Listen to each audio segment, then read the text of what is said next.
वक्त भी आता है कि हमारी हिम्मत ही टूट जाती है, हम हार जाते हैं, उलझ के रह जाते हैं परेशानियों में। चाह कर भी, पूरी कोशिश करके भी अपने दुखों से, अपनी परेशानियों से बाहर नहीं आ पाते। समझ ही नहीं आता कि हमने ऐसा क्या गलत किया है जिसकी वजह से हमें इतना दुख मिल रहा है, जिसकी वजह से हम इन परेशानियों में उलझ के रह गए हैं। कुछ अच्छा ही नहीं लगता, किसी बात में खुशी नहीं मिलती, मन मायूस हो जाता है। लगता है कि कोई आए और हमें इस दुख से बाहर निकाले, हमारी परेशानियों से बाहर निकाले, कैसे भी हमारे दिल का दर्द खत्म हो जाए। वो कहते हैं ना, जब बाहर के सारे रास्ते बंद नजर आए तो अपनी नजर अंदर की तरफ दौड़ाओ, तो अंदर की तरफ चले जाओ। अपने दिल की गहराइयों से परमात्मा को पुकार करो, अपने दिल की गहराइयों से अस्तित्व को, परमात्मा को, इस प्रकृति को, अपने रब को, अपने खुदा को दिल से पुकारो, दिल से प्रार्थना करो। जो दुआ दिल से निकलती है ना, उसमें असर जरूर होता है। भले आप इस बात को माने ना माने, पर दुनिया में करोड़ों लोगों ने अपनी दुआओं की शक्ति देखी है, अपनी प्रार्थनाओं का चमत्कार देखा है। एक व्यक्ति अपनी बीमार माँ के लिए दवाई की दुकान पर दवाई लेने गया। उसकी माँ की तबीयत बहुत खराब थी। वो दवाई वाले के पास जाकर बोला कि मुझे जल्दी दवाई दो, मेरी माँ की तबीयत बहुत खराब है। लेकिन उस समय दवाई वाला अपने दोस्तों के साथ दुकान पर बैठकर शतरंज का खेल खेल रहा था। वो उस खेल में इतना मगन था कि इसके दवाई मांगने पर दवाई वाले को गुस्सा आ गया कि कौन आ गया है बीच में मुझे तंग करने। उसने गुस्से गुस्से में जो दवाई हाथ में आई उस व्यक्ति को पकड़ा दी। थोड़ी ही देर में उस दवाई वाले का शतरंज का खेल खत्म हो गया।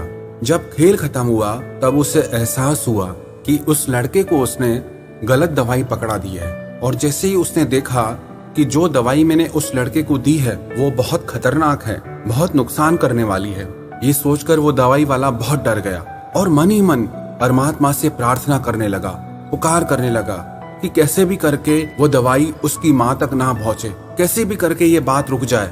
वो अपने सारे काम छोड़कर प्रार्थना में बैठ गया और परमात्मा से कहने लगा कि मेरी इस गलती की सजा उसकी माँ को ना मिले। जब उसके दिल से ऐसी सच्ची पुकार निकली, उसका ऐसा असर हुआ कि जैसे ही वो लड़का अपने घर पहुंचने वाला था तो घर की सीढ़ी पे पैर रखते ही वो दवाई की बोतल उसके हाथ से छूटकर जमीन पर गिरकर टूट गई।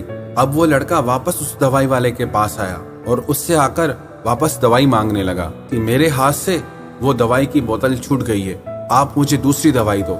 उसकी ये बात सुनकर वो दवाई वाला हैरान हो गया कि परमात्मा कैसे रक्षा करते हैं, कैसे हमारी प्रार्थना को सुनते हैं। फिर उस दवाई वाले ने उसे सही दवाई देकर कहा कि मुझे इसके पैसे नहीं चाहिए, आप ये दवाई अपनी माताजी को पिलाइए, वो जरूर स्वस्थ हो जाएंगी। जहाँ पर इंसान को ये लगता है ना कि मेरी ताकत नहीं चलेगी, अब मेरे बस की बात नहीं, जहाँ ये लगता है कि अब मैं कुछ कर नहीं सकता, फंस गया हूँ। कहते हैं ना, जो बात दवा से बन न सके वो बात दुआ से होती है। कई बार जो बात हमारी ताकत से नहीं हो पाती, हमारी दुआओं से हो जाती है, हमारी प्रार्थनाओं से हो जाती है। एक बार एक बुजुर्ग व्यक्ति एक नदी किनारे बैठे हुए थे। उन्होंने देखा कि नदी से एक कछुआ बाहर निकल कर आया है, जिसकी पीठ पर एक बिच्छू सवार होकर आया है। कछुए की पीठ पर बैठकर वो बिच्छू उसके साथ जा रहा था। वो बुजुर्ग व्यक्ति भी उस कछुए का पीछा करने लगे कि देखें ये कहाँ जाता है। वहीं पर एक पेड़ के नीचे एक नौजवान लड़का परमात्मा को प्रार्थना कर रहा था। उसमें डूबा हुआ था, उसे होश ही नहीं था। उस बुजुर्ग व्यक्ति को लगा कि कहीं ये बिच्छू इस नौजवान लड़के को काट न ले, अगर ये इसको काटने जाएगा तो मैं पहले ही इसे रोक दूंगा। लेकिन वहां पे पास में एक काला सांप बैठा था जो उस नौजवान लड़के को डसने के लिए बैठा था। इतने में बिच्छू भी वहां पहुंच गया। उस बिच्छू ने सांप को डंक के ऊपर डंक मारकर बेहोश कर दिया, जिसकी वजह से बिच्छू का जहर सांप के जिस्म में घुस गया और वो सांप वहीं बेहोश होकर गिर गया। उसके बाद वो बिच्छू वापस चला गया। थोड़ी देर बाद जब वो लड़का उठा तब उस बुजुर्ग ने बताया कि कैसे उस खुदा ने, परमात्मा ने तेरी हिफाजत के लिए उस कछुए को दरिया के पार लगाया, फिर कैसे उस छोटे से बिच्छू ने एक जहरीले सांप से तेरी रक्षा की है। ऐसे ही जो लोग दिल से दुआ करते हैं, दिल से पुकार करते हैं, दिल से प्रार्थना करते हैं, उनकी बड़ी बड़ी मुश्किलें भी बहुत आसानी से खत्म हो जाती हैं। जहाँ लगता है कि सारे रास्ते बंद हो गए, वहाँ नए रास्ते नजर आते हैं। जहाँ लगता है कि सब अपनों ने साथ छोड़ दिया है, वहाँ कोई अनजान आकर के हमारा हाथ थाम लेता है। कुछ लोग इन बातों को मानते हैं और कुछ लोग इन बातों को नहीं मानते हैं। मंत्रे तीर्थे द्विजे देवे देवग्ने भेषदे गुरो यादृशी भावना यस्य सिद्धिर्भवति तादृशी। परमात्मा के किसी नाम में, किसी पवित्र तीर्थ में, किसी ज्योतिषी में, किसी डॉक्टर में, किसी गुरु में आपकी जैसी भावना होगी वैसा ही आपको फल मिलेगा।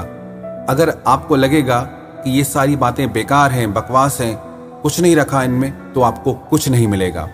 पर अगर आपको विश्वास है कि ये चीजें मेरी जिंदगी में चमत्कार करती हैं, असर करती हैं, तो वो चीजें आपकी जिंदगी में जरूर असर करती हैं। यदि आपको अपने वैद्य के ऊपर, डॉक्टर के ऊपर विश्वास ना हो, आपको लगे कि ये कुछ नहीं जानता, ये कैसे मुझे ठीक कर सकता है, तो वो आपको कभी ठीक नहीं कर सकता। और अगर आपको उसके ऊपर विश्वास है कि ये मेरे रोगों को बहुत अच्छे से समझता है, ये जरूर मुझे ठीक कर सकता है, तो उसकी दवाई आपको जरूर असर करेगी। सारा खेल आपके विश्वास का है। आप मानते हैं तो पाते हैं, और अगर आप नहीं भी मानते तो किसी को कोई फर्क नहीं पड़ता है। अगर आप प्रार्थना की शक्ति में नहीं मानते तो इसके लिए कोई आपसे लड़ने नहीं आएगा, कोई आपको समझाने नहीं आएगा। पर मैं इतना जरूर कहना चाहूंगा कि दुनिया में करोड़ों लोग जो दुआएं करते हैं, प्रेयर्स करते हैं, प्रार्थना करते हैं, अरदास करते हैं, उन लोगों ने जो पाया है, जो जाना है, वो झूठ नहीं है।